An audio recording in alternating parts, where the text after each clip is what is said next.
నకిలీ మద్యం కేసులో సంచలన విషయాలు బయటికి వస్తున్నాయి. ఇప్పటికే ఈ కేసులో 4 రోజుల కస్టడీ పూర్తి కాగా రోజుకో వ్యవహారం బయటికి వస్తుంది.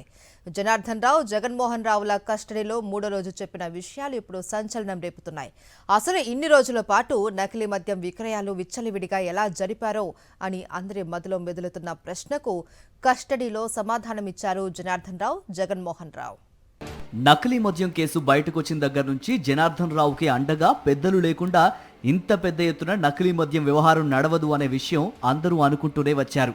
అదే చందంగా తంబళ్లపల్లి టీడీపీ ఇన్ఛార్జ్ జయచంద్రారెడ్డి పేరు బయటకొచ్చింది. అంతేకాకుండా వీరిద్దరూ కలిసి ఈ నకిలీ మద్యం తయారీ అమ్మకాలు జరిపినట్టు జనార్దన్ రావు రిమాండ్ రిపోర్ట్లో ఎక్సైజ్ పోలీసులు పేర్కొన్నారు.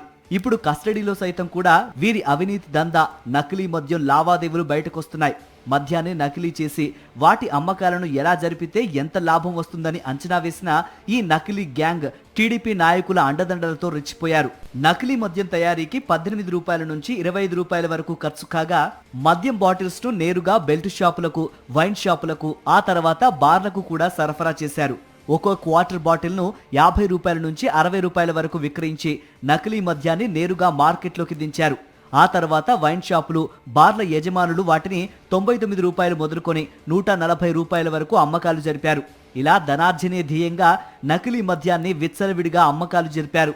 ఎవరికి అనుమానం రాకుండా ఈ నకిలీ మద్యాన్ని రోజులో సాయంత్రం సమయంలో ఎక్కువ శాతం అమ్మకాలు జరిపారని కస్టడీలో నిందితులు జనార్దన్ రావు, అతని సోదరుడు జగన్మోహన్ రావు ఒప్పుకున్నట్లు తెలుస్తోంది.